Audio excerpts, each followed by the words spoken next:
दशकम् 76 उद्धवदूत कृत्वा सान्दीपनि अदचतुष्षष्टिमात्रैरहोभिः सर्वज्ञस्त्वं सगमुसलिना सर्वविद्या गृहीत्वा पुत्रं नष्टं यमनिलयनात् आहृदं दक्षिणार्थं दत्त्वा तस्मै निजपुरमगात् आदयन् पाञ्चजन्यम् स्मृत्वा पशुपसुदृश प्रेम भारप्रणुन्नाः कारुण्येन त्वमपि विवश प्राहिणो उद्धवं तम् किञ्जामुष्मै परमसुहृदे भक्तवर्याय तासाम् भक्त्युद्रेगं सकलभुवने दुर्लभं दर्शयिष्यन् त्वन्माहात्म्य प्रतिमभिषुनं गोकुलं प्राप्य सायम् त्वद्वार्ताभिः बहुसरमया आसनन्दं यशोदा प्राददृष्ट्वा मणिमयरथम् संगीता पङ्कजाक्ष्यः श्रुत्वा प्राप्तं भवदनुचरम् सत्यकार्या समीयुः दृष्ट्वा चैनं त्वदुपमलसद्वेषभूषाभिरामम् स्मृत्वा तमविलसितान् उच्चैस्तानि रुद्धालाभा कथमपि पुनः गल्गदां वाचमूजुः सौजन्यादि निजपरपिताम् अप्यलम् विस्मरन्त्यः सर्वत्र गोविन्दनाम सङ्कीर्तनम् गोविन्द गोविन्द श्रीमन् किं त्वं पितृजनकृते प्रेषितो निर्दयेन क्वासौ कान्दो नगरसुदृशाम् भागरे नादपाय आश्लेषाणाम् अमृतवपुषो हन्तते शुम्भनानाम् उन्मादानाम् कुहकवचसाम् विस्मरेत् कान्तकावा रासक्रीडा लुलितललितम् विश्लदल्केशपाशम् भिन्न श्रमजलकणम् लोभनीयम् त्वदङ्गम् कारुण्याब्दे सकृदभिसमा लिङ्गितुम् दर्शयेति प्रेमोन्मादा भुवनमदर त्वल्प्रियास्त्वाम् विलेभुः एवं प्रायैर्विवशवचनैर् आकुला गोपिकास्ताः त्वल्सन्देशै प्रकृतिमनय सोदविज्ञानगर्वैः भूयस्ताभिर्मुदितमदिभिस्त्वन्मयीभिः वधूभिः तत्तद्वार्ता सरसमनय कानिचिद्वासराणि त्वल्प्रोल्गानै सगितमनिशम् सर्वतो गेहकृत्यम् त्वद्वार्तैव प्रसरतिमिद सैव चो स्वापलापाहम् चेष्टा प्रायस्त्वदनुहृदय स्वन्मयम् सर्वमेवम् दृष्ट्वा तत्र प्रमुखदधिकम् विस्मया उद्धवोऽयम् राधाया मे प्रियतममिदम् मल्प्रियैवम् ब्रवीति त्वं किं मौनं कलयसि सगे मानिनी मल्प्रियेव इत्याद्येव प्रवदति सखी त्वल्प्रियो निर्जने माम् इत्थं वादै अरमयदयम् त्वल्प्रियाम् उत्पलाक्षीम् ఏష్యామిత్రా అనుపగమనం కేవలం కార్యభారాద్ విశ్లేషేభి స్మరణ దృఢదా సంభవాన్ మాస్తు ఖేదః. బ్రహ్మానందే మిలది నజిరాన్ సంగమో వా వియోగః తుల్యో వస్య ఇది తవ గిరా సోగరో నిర్వ్యదాస్తా. ఏకం భక్తి సకల భువనే నిశ్చితా వా కిం శాస్త్రౌగై కిమిగ తపసా గోపికాభ్యో నమోస్తు. ఇత్యానందాకుల ఉపగతం గోకులా ఉద్ధవం తం దృష్ట్వా హృష్టో గురుపురపదే పాహి మాం ఆమయౌగా. సర్వత్ర గోవిందనామ సంకీర్తనం. గోవింద గోవింద. ദശക 83 പൗണ്ഡ്രക പദവും വിവിധ പദവും. രാമേദ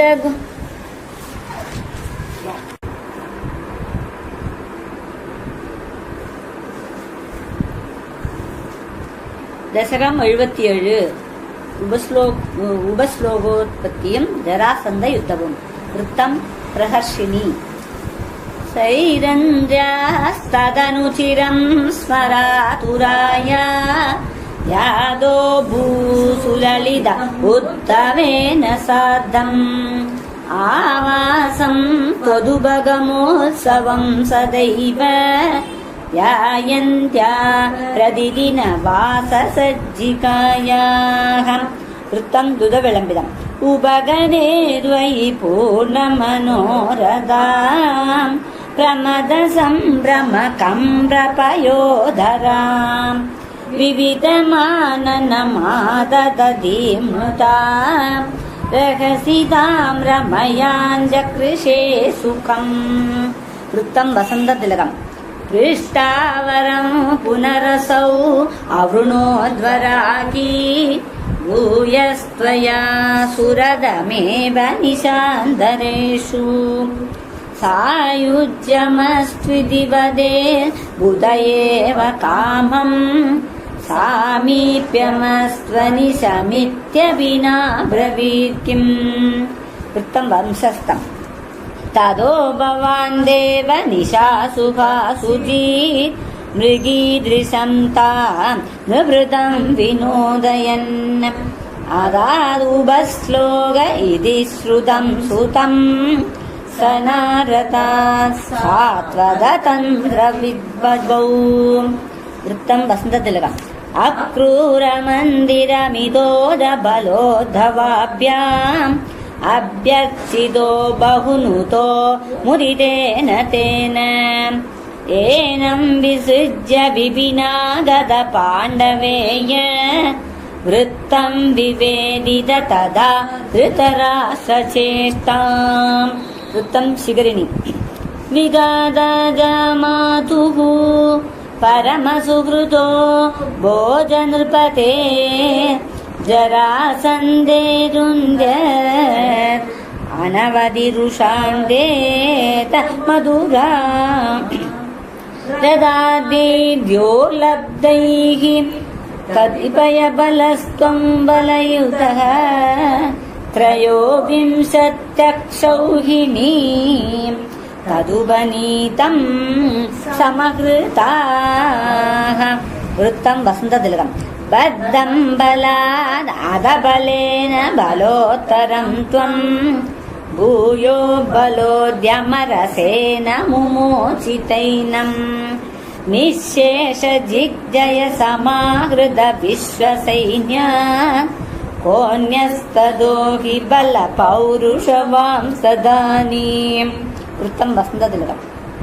భగ్నస్సలగ్న హృదయో వినృపై ప్రణున్నో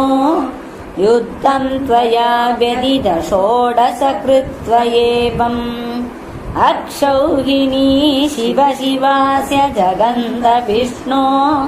సంభూయ సైగనవది త్రిశతం తదానీం. अष्टादशास्य समरे समुपेयुषि त्वम् दृष्ट्वा यवनं त्रिकोट्या त्वष्टा विदाप्य पुरमाशु पयोधि मध्ये तत्रादयोगबलद स्वजनाननैषीः वृत्तं श्रद्धरा पद्भ्यां त्वं पद्ममाली सगिदैव पुरो निर्गुदो धावमानो म्लेच्छेषेणानुयातो वद सुहृदभिः नेन शैले नलैषी सुप्तेनां व्याहतेन द्रुतमदमुजुकुन्देन भस्मीकृतेऽस्मिन् यस्मै गुहान्दः सुललितवपुषा तस्तिषे भक्तिपाजे वृत्तं श्रद्धरा अक्ष्वामोहं विरक्तोऽस्म्यखिल नृपसुखे त्वत्प्रसादैदकाङ्क्षी हारे वेदिस्तुवन्दम् वरविततिषु सम् निःस्पृहं वीक्ष्य हृष्यन् मुक्ते स्तुल्यां च भक्तिम् उद सकलमलां मोक्षमप्याशु दत्त्वा हिंसा विशुद्ध्यै तप इति च तदा प्राप्तलोक प्रदीत्यै हरिणि वृत्तमरिणि तदनु मधुरां गत्वा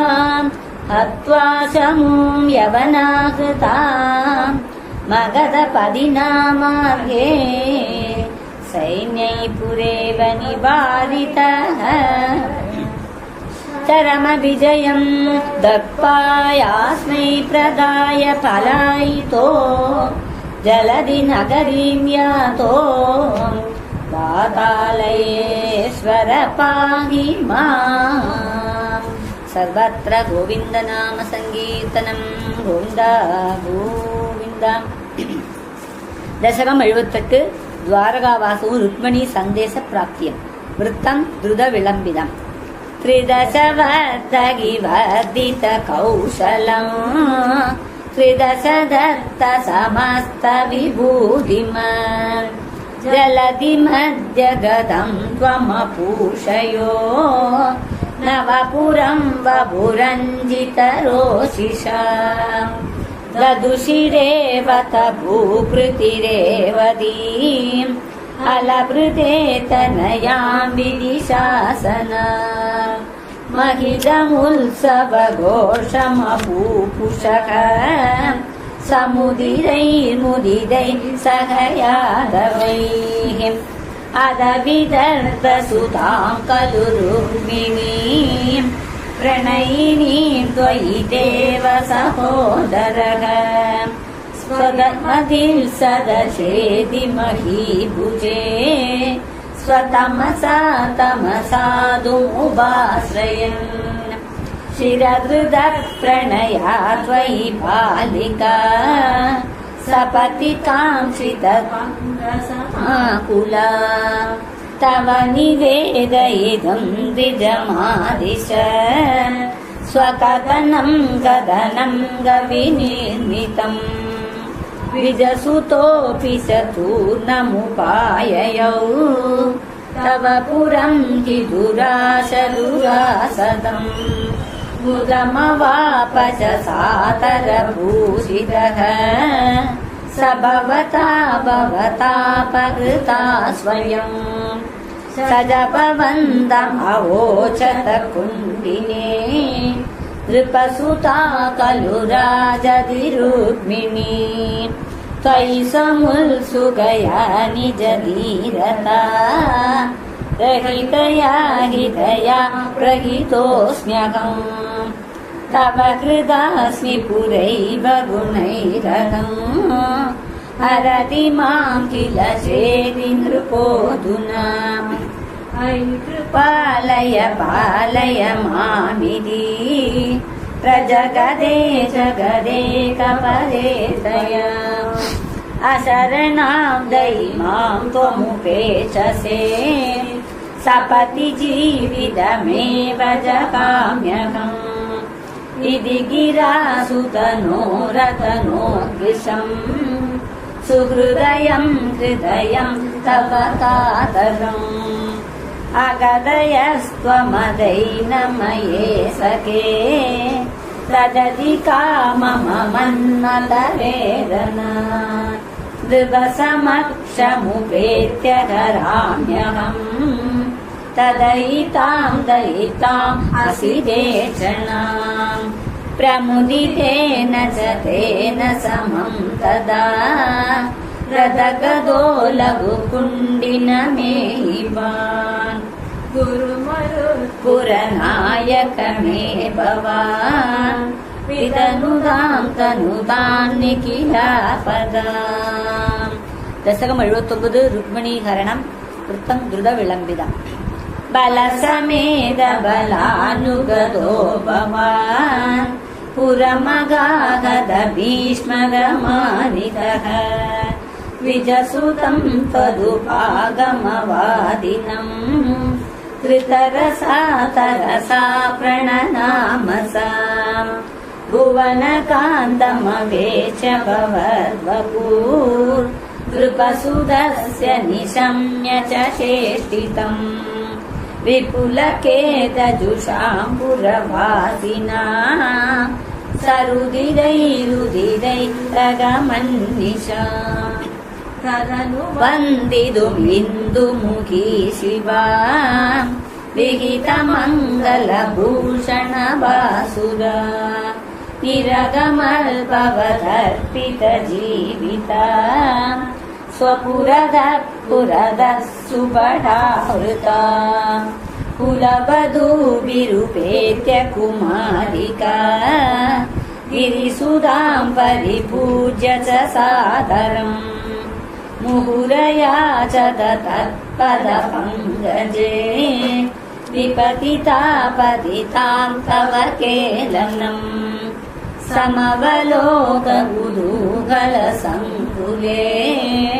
नृपकुले नृपदं त्वयि संस्थिते नृपसुता निरघा गिरिजालया सुरुचिरं रुचिरञ्जितदिग्मुखा भुवनमोहनरूपरुचा तदा विविशता किल राजकदम्बया त्वमपि देव कटाक्ष विमोचनैः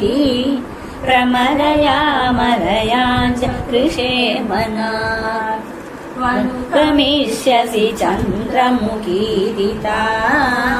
सरसमेत्य करेण हरञ्चणात् समधिरोप्य रथं त्वमपावृता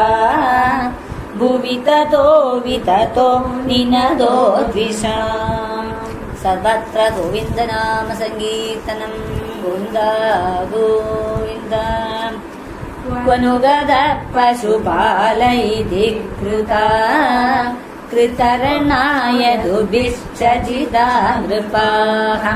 न तु भवानुदशाल्यतैरहो सुनगैरिव केसरी तदनुरुक्मिणमागतमाघवे पदमुपेक्ष निपत्य विरूपयन् कृतमदं परिमुच्य बलोक्तिभिः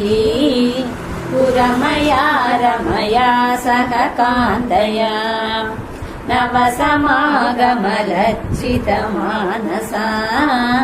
प्रणय कौतुकजृम्बितमन्मता अरमय करुणातयता सुखम्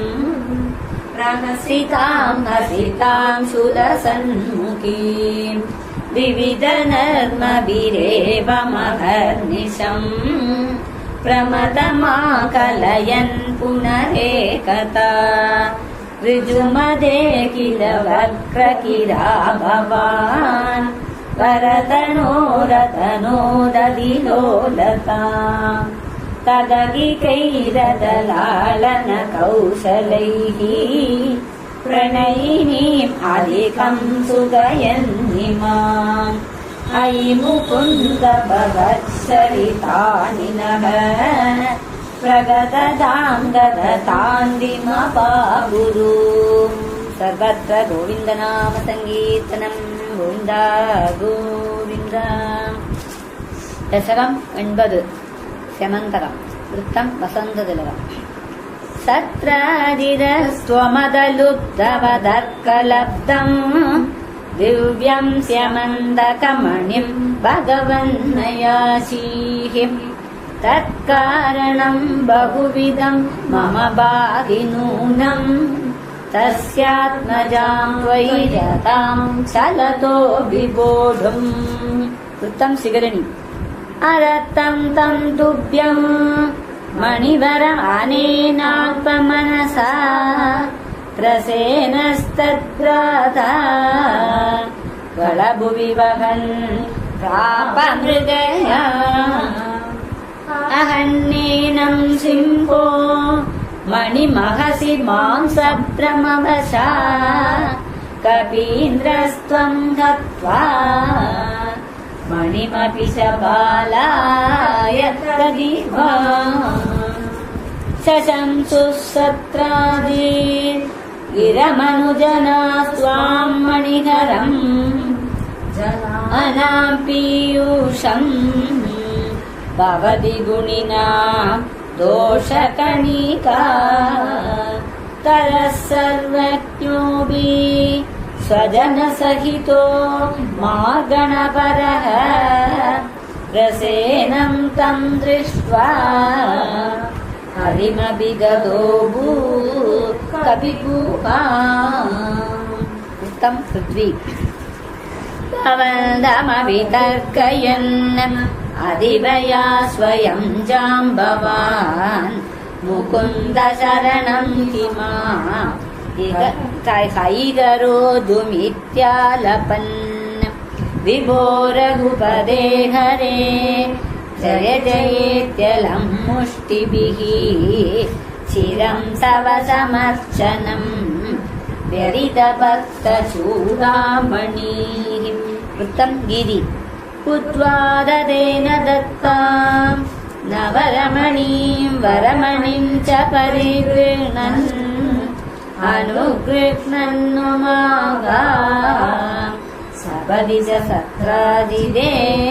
मणिं प्रादा। वृत्तं हरिणि। तदनु सगलु व्रीलालोलो विलोल विलोचना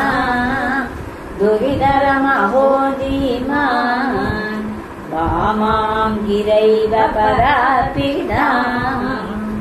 अदिदमणिना तुभ्यं लभ्यं समेत्य भवानपि प्रमुदितमनास्तस्यै वादान्मणिं गगनाशयः। वृत्तं वसन्ततिलकम्। व्रीलाकुलां रमयति त्वयि सत्यभामा कौन्तेयदाह कथयात कुरून् प्रयाते ही गान्धिनेय कृतवर्मगिरानिबाध्य सत्राजिदं सदधनुर्मणिमाजहार शोकाकुरून् उपगताम् अवलोक्य कान्ताम् हत्वा द्रुतं सतधनुं समहर्षयस्ताम् रत्ने सचङ्ग इव मैथिलगेहमेत्य रामो गदां समशिशिक्षददातराष्ट्रम् अक्रूर एष भगवन् भवदिच्छयैव सत्राजिदकुजरितस्य युयोजहिंसाम् अक्रूरदो मणिमना कृतवान् पुनस्त्वम् तस्यैव भूदिमुपधातुमिति ब्रुवन्ति भक्तस्त्वयि शिरधरः स हि गान्धिनेयः तस्यैव कापतमधिं कदमीश जाता विज्ञानवान् प्रशमवान् अहमित्युदीर्णम् गर्भं ध्रुवं शमयितुं भवता कृतैव यातं भयेन कृतवर्णयुन पुनस्तम्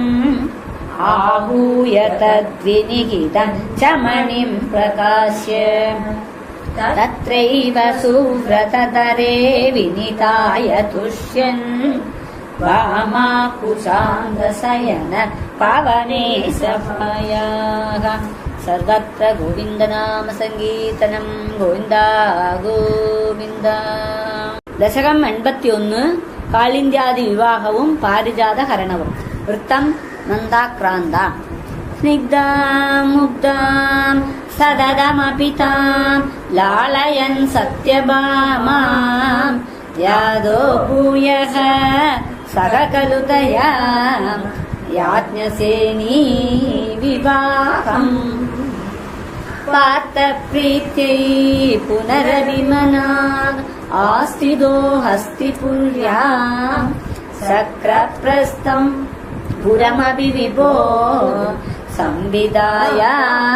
गदो भद्रां भद्रां भवदवरजां कौरवेणाप्यमाना तद्वादादाम् अहृदकुहनाम् अस्करी चक्रसूनुः तत्र क्रुद्धं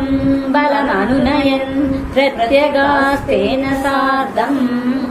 चक्रप्रस्थं प्रियसगमुदे सत्यभामा सहायः तत्र क्रीडन् अपि च यमुनाकूलदृष्टां गृहीत्वा तां कालिन्दीं नगरमगम खाण्डव प्रेणिताग्निः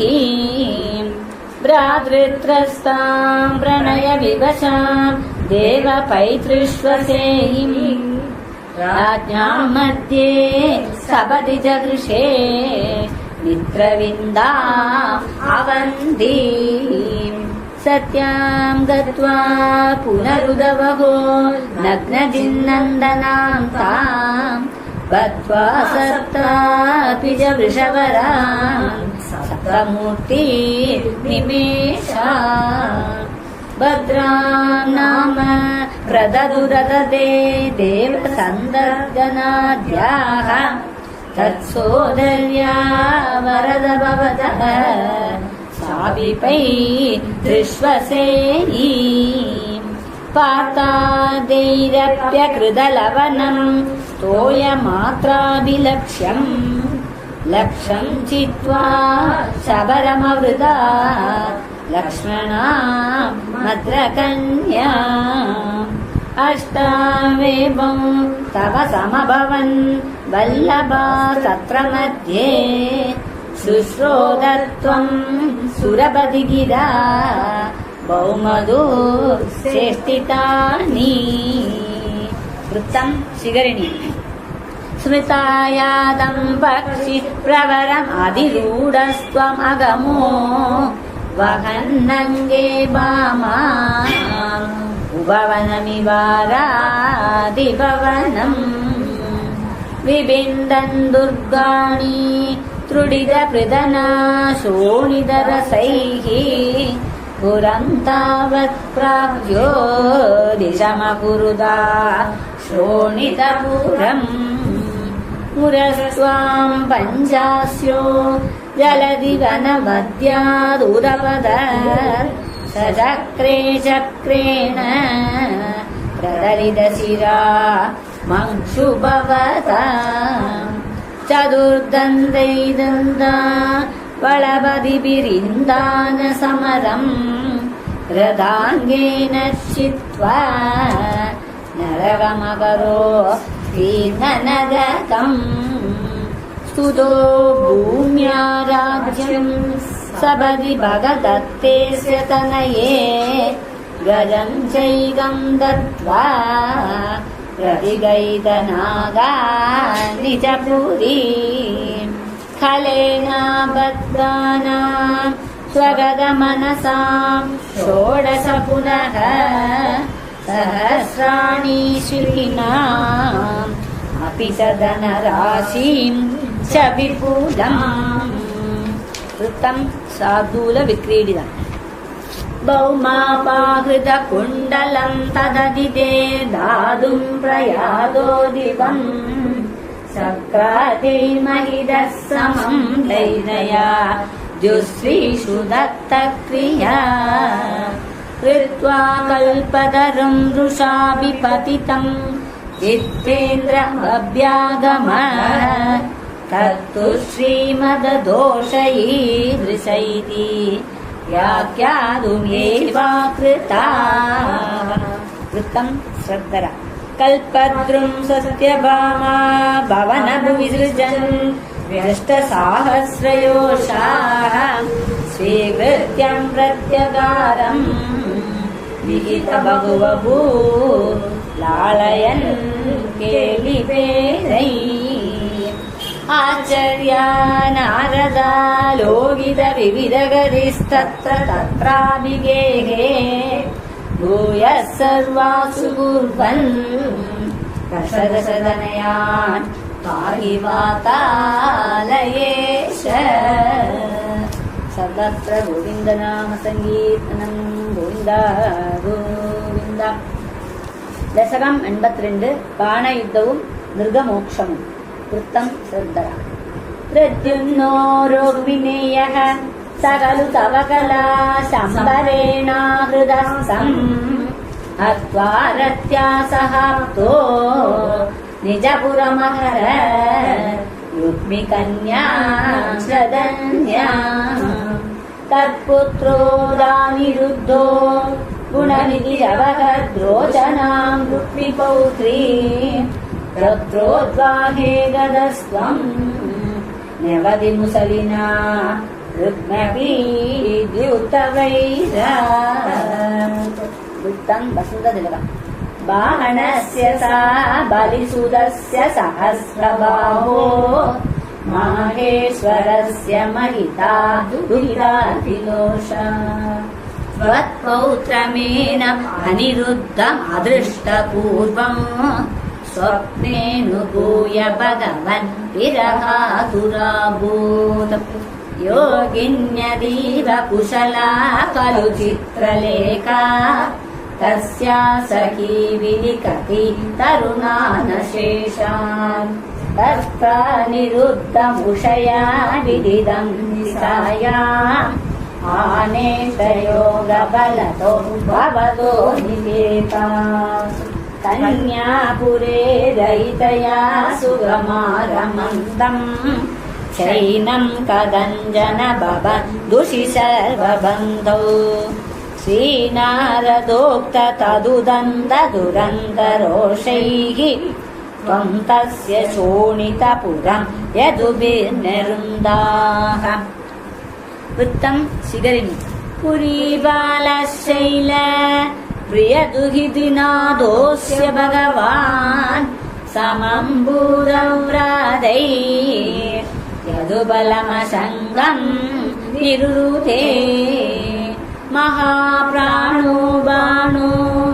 जडिदियुधानेन युयुधे गुहप्रद्युम्नेन त्वमपि पुरहन्द्रा जगडिष्ये निरुक्ताशेषास्त्रे मुमुहुषितवास्रेण गिरिशे धृदा भूदा बीताः प्रमथकुलवीरा प्रमथिताः परास्कन्दस्कन्दः कुसुमसरबाणैश्च सचिवः सकुम्बाण्डो बाण्डम् नवमिव बलेनाशु विविधे वृत्तं श्रद्धरा चापानां पञ्चशत्या प्रसवमुपगदे छिन्नचापेदबाणे व्यक्ते यादे समेतो ज्वरपदिदशने यज्वरी त्वज्वरेण ज्ञानी स्तुत्वा ददत्वा तव चरितजुषा विज्वरं सज्वरोगात् प्रायोऽन्धज्ञानवन्तोऽपि च बहुतमसा रौद्रचेष्टा हिरौद्रा बाणं नानायुधोग्रं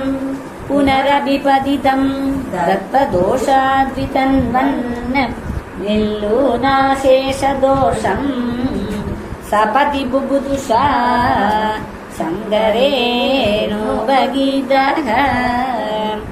तद्वाजा शिष्टभागोद्विदयमुभयतो निर्भयं तत्प्रियं तं मुक्त्वा तद्दत्तमानो निजपुरमगम सानिरुद्ध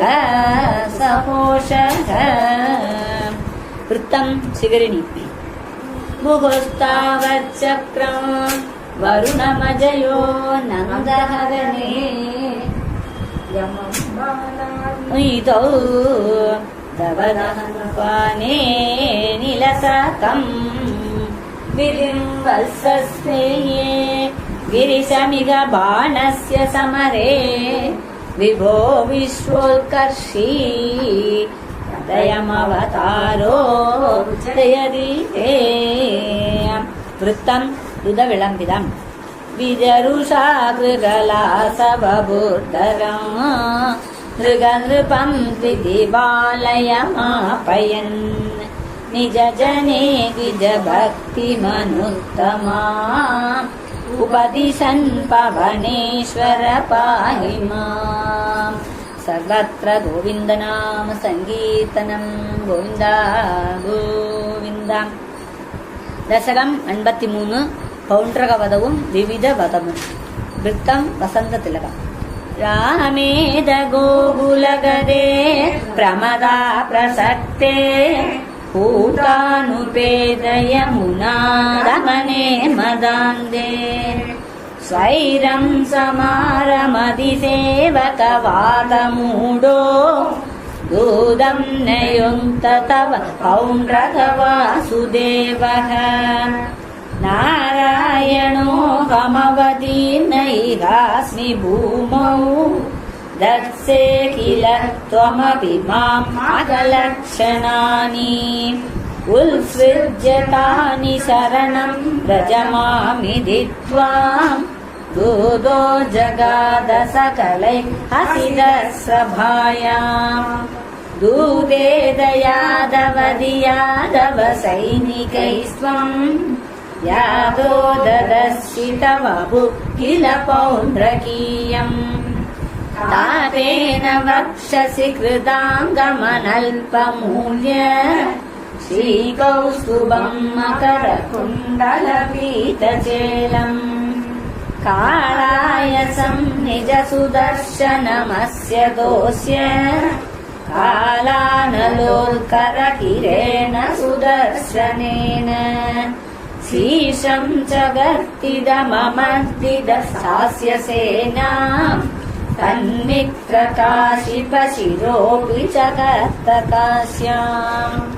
जालेन बालकगिराविकिलाहमेव श्रीवासुदेव इति रूढमदीक्षिरं सः सायुज्यमेव भवदैक्यधिया गदोऽभूत् को नाम कस्य सुकृतं कथमृत्यवेयात्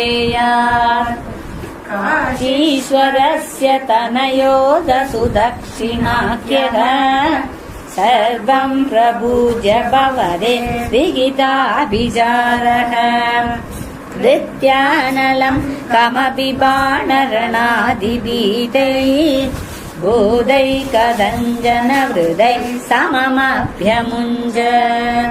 तालप्रमाणचरणाम् अखिलं दहन्तीम् कृत्यां विलोक्य चकितैः कथितोऽपि पौरैः द्यूतोत्सवे किमपि नो चलितो विभो त्वम् पाशस्त्वमाशु विससर्जितकालचक्रम् अप्यापदत्यामि ददामि भवन्महास्त्रे आहेदि विद्रुतवती खलु घोरकृत्या रोषासु दक्षिणमदक्षिणचेष्टितं तम् पुप्लोष चक्रमपि काशीपुरमदाक्षीद वृत्तम्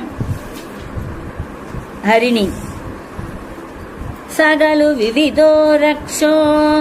घादे कृतोपकृति पुरा तव तु कलया मृत्युम् प्राप्तुम् ददा फलदां गदः नरकसचिवो देशक्लेशं सृजन् नगरान्तिके जडिति हलिना युद्धन् नर्दापबाधतलाहतः वृद्धं श्रद्धरा साम्बं कौरव्यपुत्री हरणनियमिदं सान्त्वनाति गुरुणा यादस्तत्वाक्यरोषो धृतकलिनगरो मोजयामास रामः ते गात्या पाण्डवेयै इति यदुकृतनां नामुचस्त्वद्ददानीं तं त्वां दुर्बोधलीलम् पवनपुरपदे तापशान्त्यै इषेवे सर्वत्र गोविन्दनाम सङ्कीर्तनं गोविन्द गोविन्द ദശകം 84 സമന്ത പഞ്ചകയാത്രയും ബന്ധുമിത്രാദി സമാഗമവും ക്വചിദിത തപനോ പരാഗകാലേ പുരിനിദൽകൃത വർമ്മ കാമസൂനു യദുകുല മഹിളാ വൃതസുദീപ്തം സമുപഗതോസി സമന്ത പഞ്ചകാക്യം बहुधर जनदाहिताय तत्र त्वमपि पुनन् विनिमज्जति ततोऽयम् द्विजगणपरिमुक्तवित्तराशिः सममिलता कुरु पाण्डवादिमित्रैः तव खलु दयिता जनैः समेता द्रुपदसुधा त्वयि गाढभक्तिभारा तदुदित भवदा हृदि प्रकारैर् अधिमुमुदे समम् अन्यभामिनीभिः तदनुज भगवन्निरीच गोपान् अधिकुतुकात् उपगम्य मानयित्वा चिरतर विरह तुराङ्गरेखा पशुपवधू सरसं त्वमन्वयासीः सपदि च भवति क्षणोत्सवेन प्रमुषितमान हृदां निदम्बिनीनाम् अधिरसपरिमुक्त कञ्जुलीके परिजय हृद्य तरे कुजेन लैषीः रिभुजन कलहै पुनर्पुनर्मे समुपगतैर्यदि विलम्बनाभूत् इति कृतपरिरम्भणे त्वयिद्राक् अधिविवशा खलु राधिका निलील्ये अपगत विरह व्यधा सदाता ररसि विधाय ददात तत्त्वबोधम् परमसुगचिदात्मकोऽहम् आत्मेरि उदयदुवस्फुटमेव चेदसीति सुगरसपरिमिश्रितो वियोगः किमपि पुरा भवत् उद्धवोपदेशैः समभवदमुदः परं तु तासां परमसुगैक्यम् अयि भवद्विचिन्ता मुनिवरनिवहैस्तवादपित्रा दुरिदशमाय शुभानि पृच्छमानैः त्वयि सरि किमिदं शुभान्दिरैरित्युरुहसदैरभियादिदस्तदासौ सुमहदीयजने वितायमाने प्रमुदितमित्रजने सहैव गोपाः यदुजनमहिदा श्रीमासमात्रं भवदनुषङ्गरसं पुरैव भेजुः व्यभगमसमये समेत्य राधां दृढमुपगुह्य निरीच्य वीदखेदाम् प्रमुदितहृदय पुरं प्रयादः पवनपुरेश्वर पाहि मां गदेभ्यः। सर्वत्र गोविन्दनाम सङ्कीर्तनम् गोविन्द गोविन्द।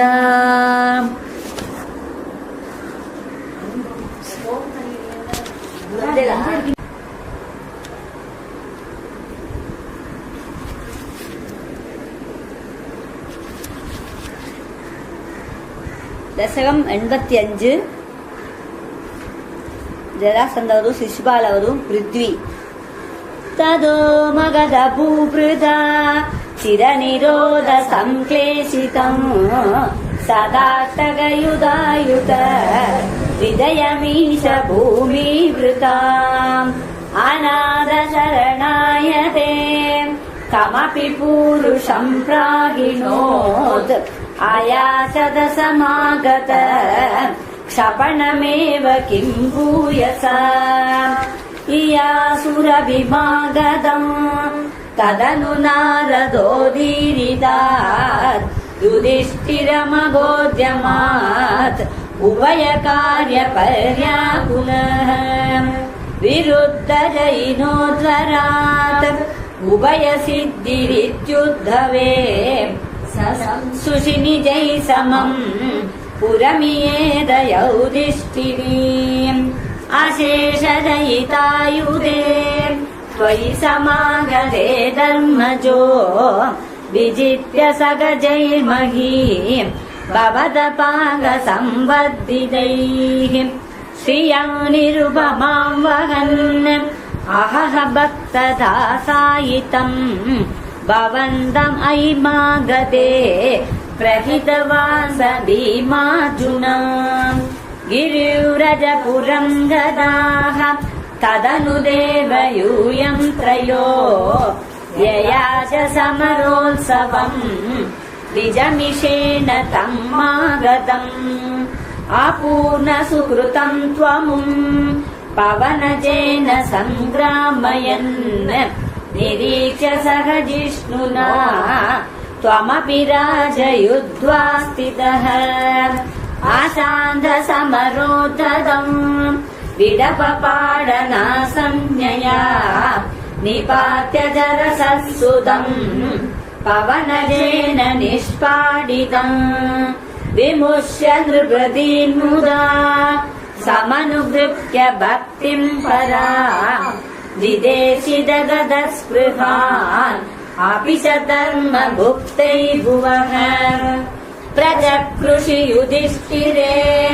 तदनु राजसूयाध्वरम् प्रसन्नभृतगीभवत् सकलराजकौयाकुलम् त्वमप्ययि जगत्पदे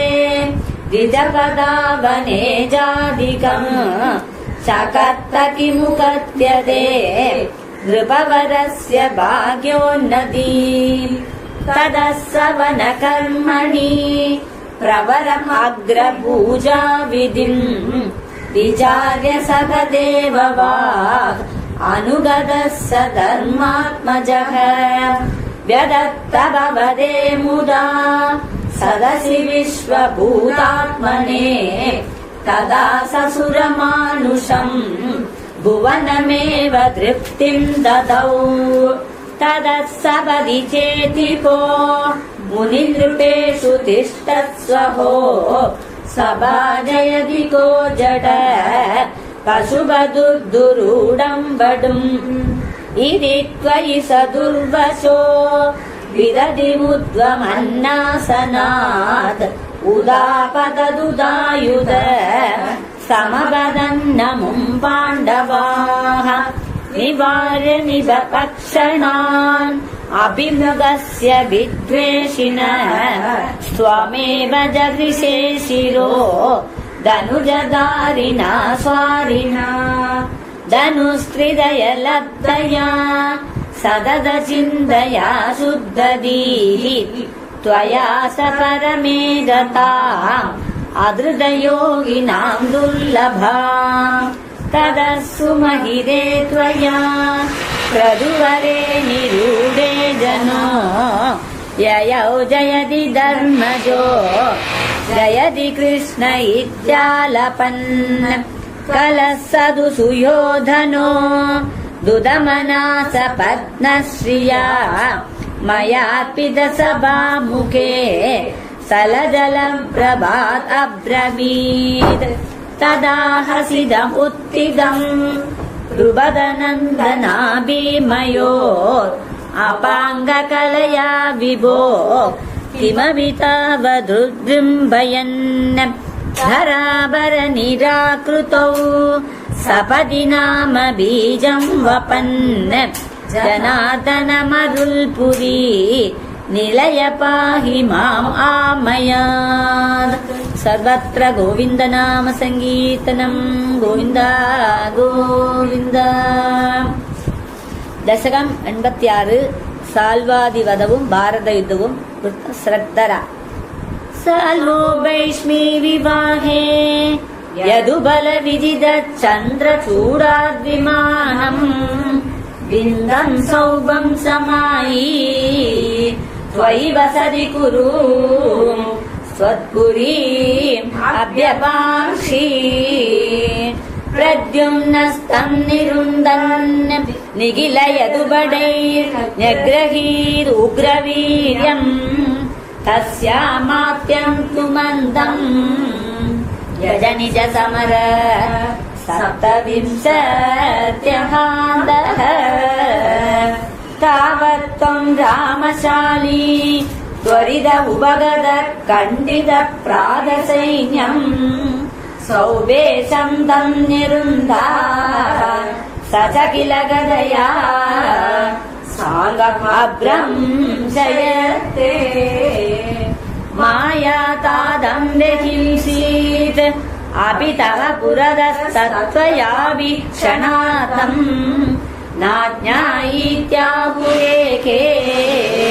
कपिलमवमदम् व्यासयेव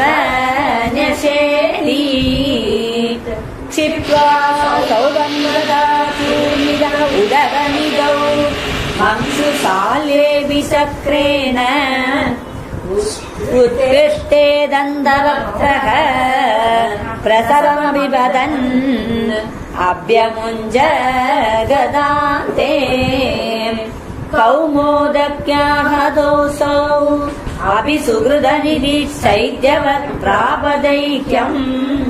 सर्वेषाम् एष पूर्वम् त्वयि धृतमनसा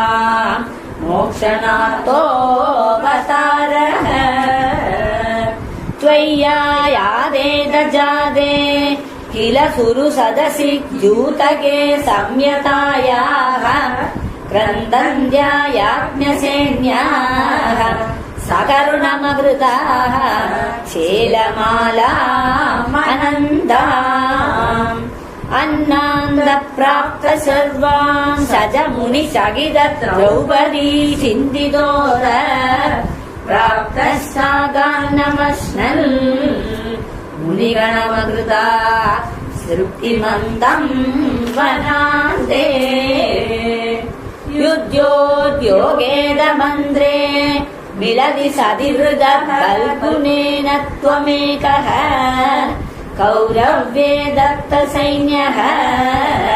करिपुरमगमो दौत्यकृत् पाण्डवार्थम् भीष्मद्रोणादिमान्ये तव खलु वचने विकृते कौरवेण व्यावृण्वन् विश्वरूपम् मुनिसदसि पुरीं शोभयित्वा गतोऽभूत् गोविन्दनाम सङ्कीर्तनम्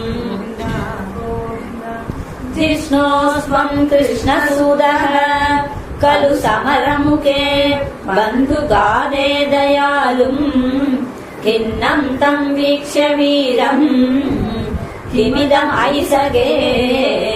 नित्य एकोऽयमात्मा को वद्य कोऽप्रहन्ता तदिगवदभियम् रोज्यमय्यर्पितात्मा धन्यं युद्धं चरेति प्रकृतिमनयता दर्शयन् विश्वरूपम् भक्तो तं सेद भीष्मे तव धरणिभरक्षेप कृत्यैकशक्ते नित्यं नित्यं विबन्ध त्यवनिवृतयुधम् प्राप्तसादेशपाते निःशस्त्रत्वप्रतिज्ञाम् विदवदरिवरम् धारयन् क्रोधशाली आदायन् प्राञ्जलिम् तम् नरशिरसमदो दीक्षमोदापाता युद्धे द्रोणस्य हस्तिस्थिररणदवदत्तेरिदम् वैष्णवास्त्रम् वक्षस्यादत्तचक्र स्थगितरविमहा प्रार्थय सिन्धुराजम् नागास्त्रे कर्णमुक्ते क्षितिमवनमयन् केवलम् कृत्तमूली तत्राविपातम् किमिव न हि भवान् पाण्डवानामकाशी युद्धादौ वीत्रगामी सगलु हलधरो नैमिष क्षेत्रमृच्छन् अप्रत्युत्तायुषूद क्षयकृतसुदम् तत्परे कल्पयित्वा यज्जग्नम् बल्बलम् पर्वणि परिदलयन् स्नादतीर्थोरणान्ते सम्प्राप्तो भीमदुर्योधनरणमशमम्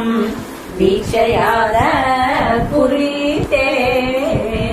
संसुप्त द्रौपदेय श्रवणहलधियम् द्रौणिमेत्यत्वरुद्ध्या तन्मुक्तम् ब्राह्मणस्त्रम् समहृद विजयो मौलिरत्नम् जगमे उच्छित्यै पाण्डवानाम् पुनरविच विशत्युत्तरा गर्भमस्त्रे रक्षन्नङ्गुष्टमात्रः किल जडरमगा चक्रपाणी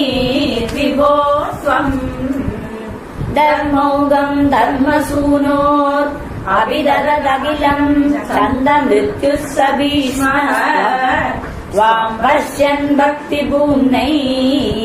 वहि सपदि ययौ निष्कल ब्रह्मभूयम् संयाज्यात् अश्वमेधैः त्रिभिरधिमहिदैः धर्मजम् पूर्णताम् सम्प्राप्तो द्वारकाम् त्वम् पवनपुरपदे पाहि माम् सर्वरोगात् सर्वत्र गोविन्द नाम सङ्कीर्तनम् गोविन्द गोविन्द दशकम् 87 कुचेलवृत्तम् वंशस्थम् कुचेलनामा भवरसदीत्यता गदस्स सान्दीपनिमन्दिरे द्विजः त्वदेकरागेण धनादिनिःस्पृहो दिनानि निन्ये प्रशमी गृहाश्रमीम् समानशीलाभि तदीयवल्लभा तदैव नो चित्तजयम् समेयुषी त्वदादिदूजे बदवृत्तिलब्धये रमापदि किं न सगा निषेव्यते इतीरितोऽयम् प्रियया क्षुधात्तया जुगुप्समानोऽपि धने मदावहे तदा त्वदालोकन कौतुकाययौ वहन् पडान्दे ऋदुकानुपायनम्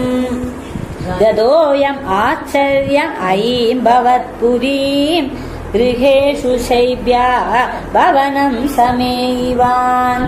प्रविश्य वैकुण्ठमिवापनिर्वृतिम् तवादिसम्भावनयादु किम् पुनः प्रपूजितम् तम् प्रियया च वीजितम् करे गृहीत्वा कलय पुरा कृतम् यदिन्दनात्तं गुरुदारचोदितैः अपत्तु वर्षं कदमर्षिकानने प्रभाजुषोऽस्मा पृथुकम्बलादद प्रगृह्य मुष्टौ सहृदाशिरे त्वया कृदं नन्वियदेदि सम्भ्रमात् रमा किलो वेद्यकरं रुरोददे सर्वत्र गोविन्दनाम सङ्कीर्तनं गोविन्द गोविन्द यदि ह्ययाचिष्यम् अदास्यदच्युतो भक्तेषु भक्तेन समानिदस्त्वया पुरीं वसन्ने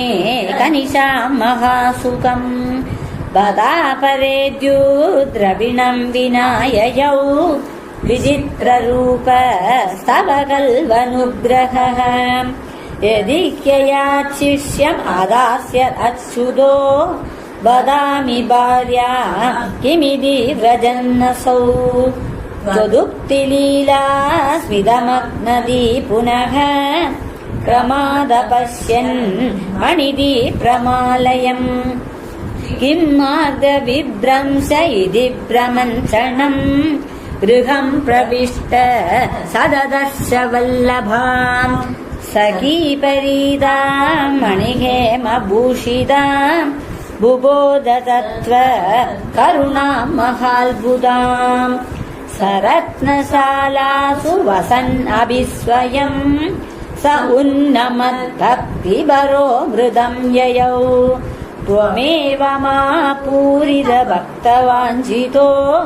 मरुत्पुराधीशहरस्व मे गतान् सर्वत्र गोविन्दनाम सङ्कीर्तनं गोविन्द गोविन्द दशकं 88 सन्तानगोपाल उत्तम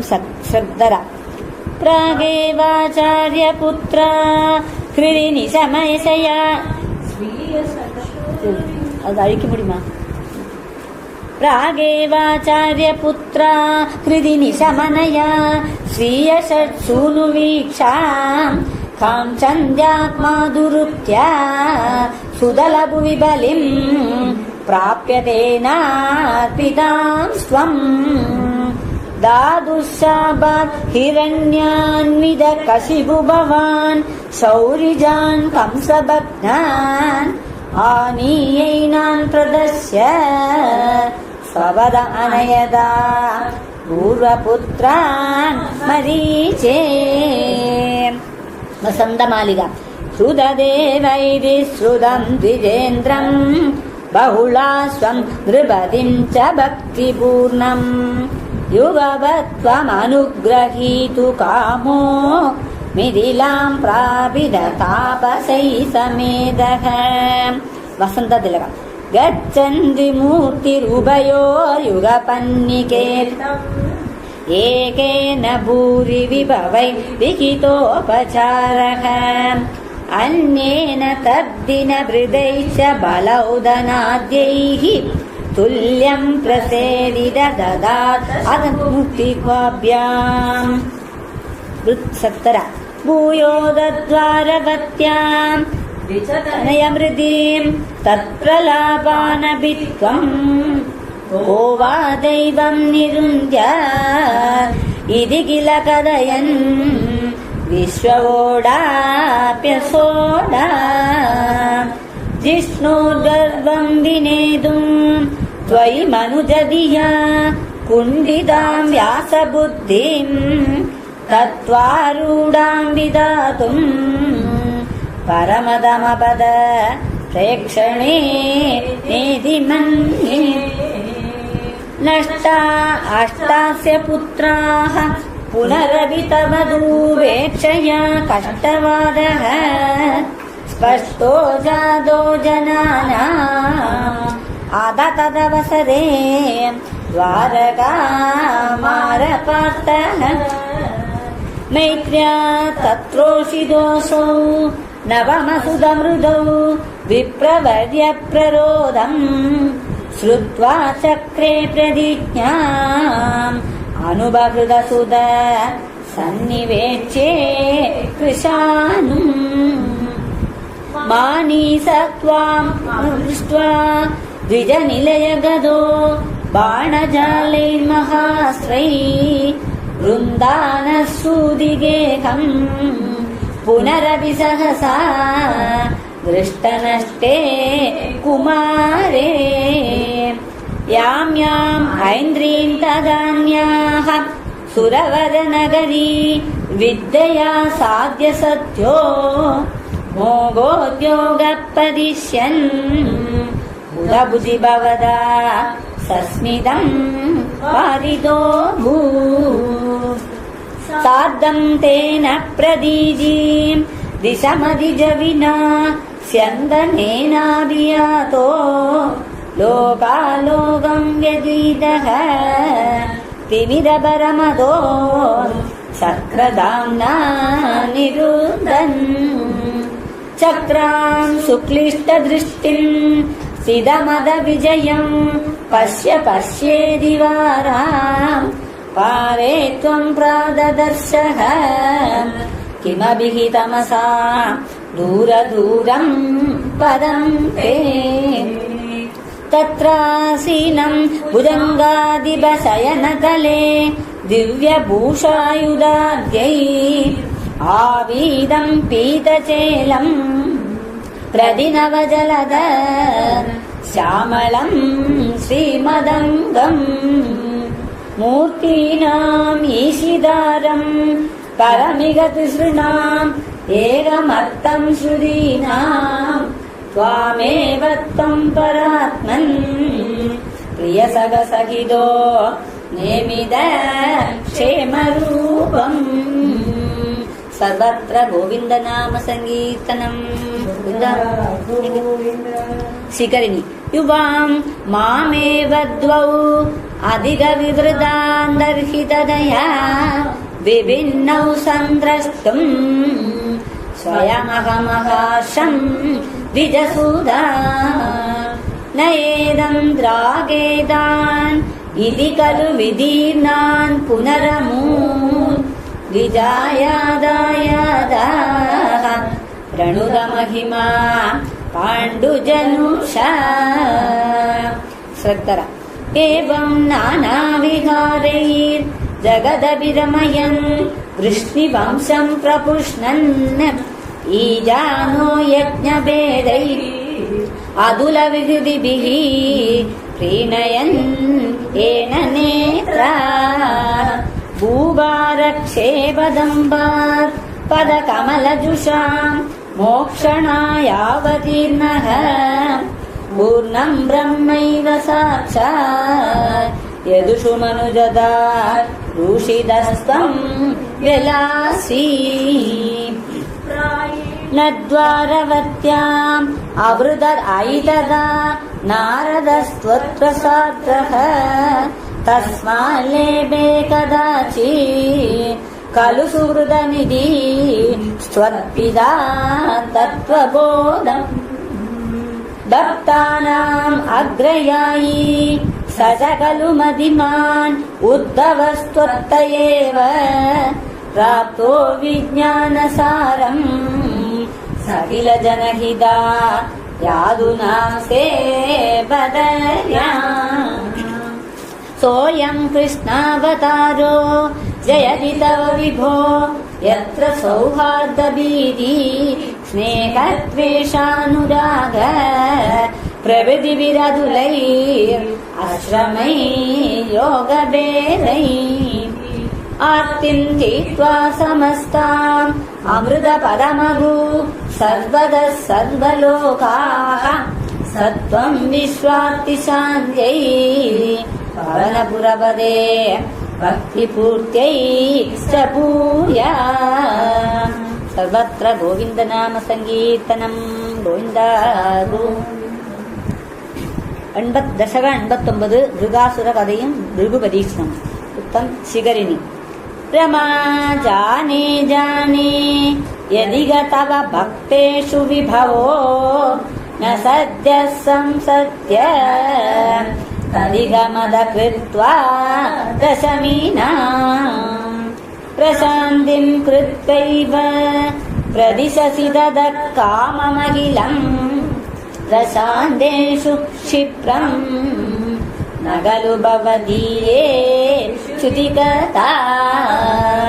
वसन्ततिलकम् सद्यः प्रसाद ऋषिदान् विधिशङ्करादीन् केचित् विभो निजगुणानुगुणम् भजन्तः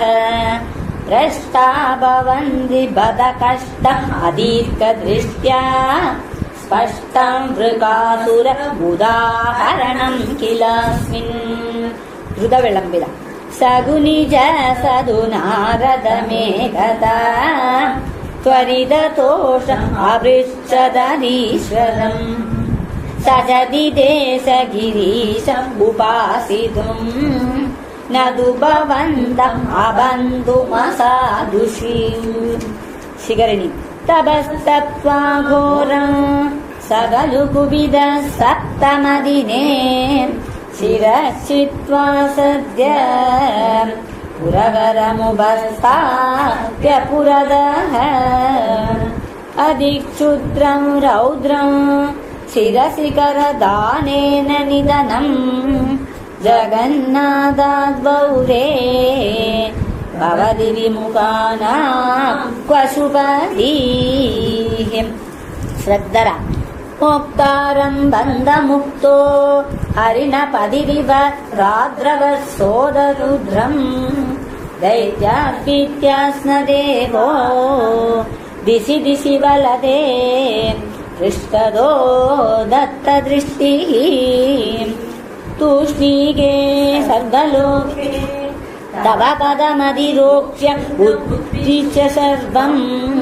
दूरादेवाग्रतस्त्वम् पडुवडुवभुषा तस्तिषे दानवाय भद्रम् ते शाकुनेय भ्रमसि किमधुना त्वम् शासस्य वाचा सन्देहस्यन्मदुक्तौ तव किमु न कुरो शङ्गुलीम् अङ्गमौलौ इत्थम् त्वद्वाक्यमूढः शिरसि कृतकरः सोऽवदच्छिन्नवादम् एवम् परोपासितुरपि जगति शूलिनो वित्वमेव पृथ्वी भृगुङ्गिल सरस्वती निगडवासिनस्तापसाः त्रिमूर्तिषु समादिशन् अधिकसत्त्वताम् वेदितुम् अयम् पुनरनादरात् उदितरुद्धरोषे विधौ अदेऽपि जजिहिंसिषौ गिरिजयादृते त्वामगा वसन्ततिलकम्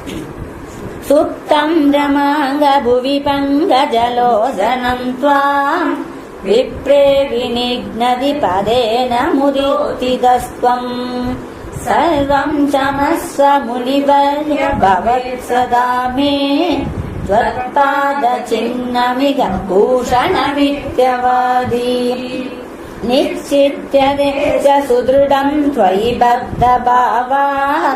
सारस्वता मुनिवरा ददिरे विमोक्षम् त्वामेव अश्रुत पुनः श्रुतिदोषहीनम् सत्त्वोच्चयैकतनुमेव वयम् भजामः शिखरिणी जगत्सृष्ट्यादौ त्वाम् निगमनिवहै वन्दिभिरिव स्तुतम् विष्णो सच्ची परमरसनिर्द्वैतवपुरुषम् परात्मानम् भूमन् पशुभवनिधा भाग्यनिवहम् परीतावश्रान्त्यै पवनपुरवासिन्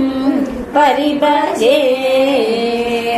सर्वत्र गोविन्दनाम सङ्कीर्तनम् दशकम् 90 विष्णु महत्त्वस्थापनम् मालिनी भृगु भृगु मुनि मोहिन्यम्बरीषादि वृत्तेषु अयि तव हि महत्त्वम् सर्वसर्वादिजैत्राम् सिदमिग परमात्मन् निष्कलारागभिन्नम् किमपि यदबाधम् तद्दिरूपम् तवैव वसन्ततिलकम् मूर्तित्रयेश्वर सदाशिव पञ्चगम्य प्राहुः परात्मवपुरेव सदाशिवोऽस्मिन् तत्रेश्वरस्तु स विकुण्ठपरस्त्वमेव त्रित्वम् पुनर्भजसि सत्यपदे त्रिभागे तत्राविसात्विकतनुम् तव विष्णुमाहुर्दाता तु सत्त्वविरलो रजसैव पूर्णः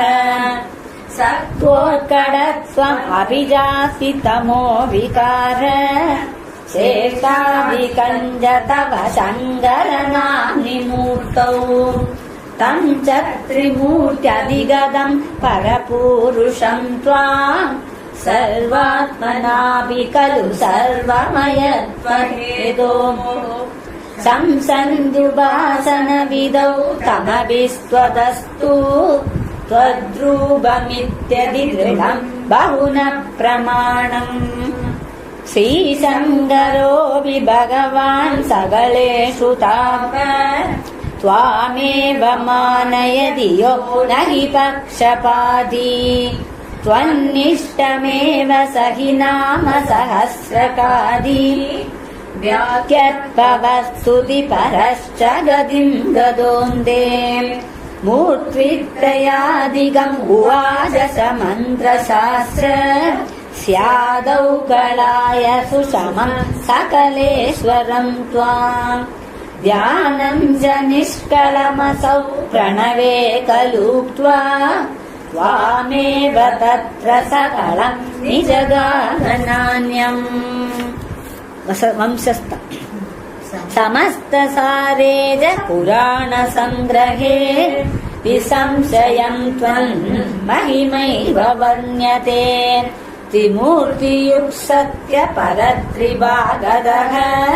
परम् पदम् ते हरिदम् न शूलिनः